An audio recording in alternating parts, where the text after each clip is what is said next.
Hello, thank you very much for joining me. This that we have here is the REVIT Manhattan H2O in black. It only comes in black, and as H2O might imply, it is of course waterproof. As you can see, it is quite a tall jacket as well. This is a parka style of jacket, definitely a taller fit.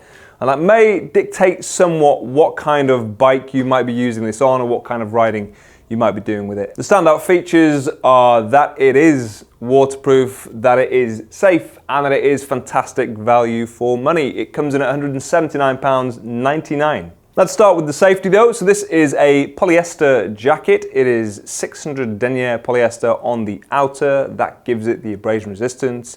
It is fairly tough. It's obviously a textile jacket. It makes no attempt to hide that. It's quite a tough fabric, still flexible, still obviously very comfortable, but very good at blocking out the elements. For armor, you have their C-Smart Level 1 armor, which is really slimline, one of the thinnest that you're going to come across, and obviously because of that, it is quite discreet. So you have that in your elbows and your shoulders. You have a pocket for a back protector if you want to put one in.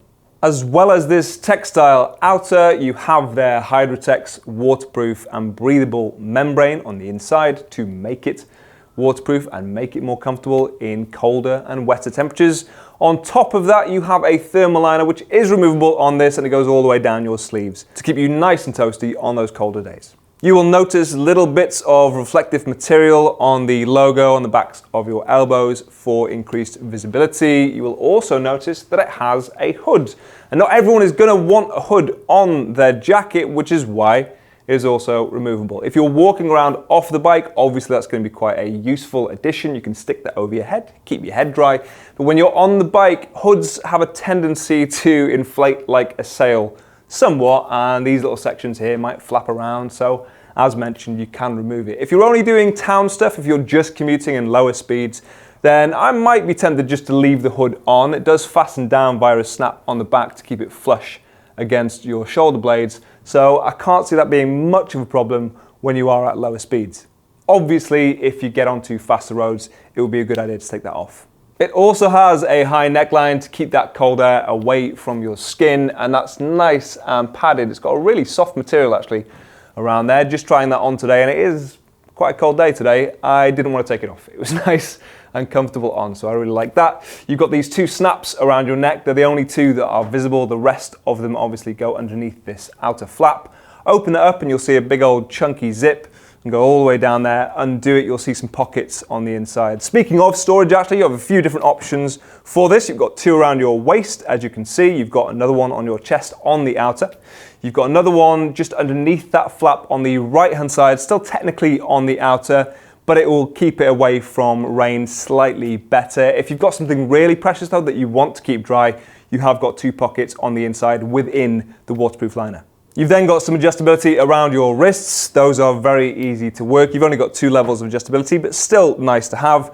And then some zips around the hem, around the bottom of this jacket, so that you can open that and expand it if you need to, although it is actually quite roomy on the bottom. But then maybe I've just got really slim hips. Speaking of the fit on this one, it's a nice, comfortable fit. As I mentioned, as you can plainly see, it is a tall jacket, but it is a fairly standard or neutral fit. We have it slightly on the smaller side, which means that for me with a 38 to 39 inch chest, it's the medium I would go for. Check our size guide if you're at all unsure. The large that we have here is a 40 to 41. And this style of jacket definitely attracts a certain kind of rider, perhaps on a certain kind of vehicle. I would hazard a guess you're going to see a lot more of these on the likes of scooters than you will on motorcycles. If you're on a motorcycle, you may well want it to have more of a neutral or upright riding position so that you are slightly more comfortable in the jacket. If you're leant over the tank, if you're in a more sporty position, it may start to bunch up around your waist a bit. But of course, that's your choice, and that's why you've got these little sections, these pleats on the side there to expand it if you need. But this jacket, I will say again, comes in at a fantastic price. That really is the biggest selling point to this. You get all of that practicality for £179.99, which is an absolute steal. I will drop links to this in the description down below. Let us know your questions and comments. Let us know your feedback. And for more of the world's finest riding gear, stay tuned to Urban Rider. Thank you.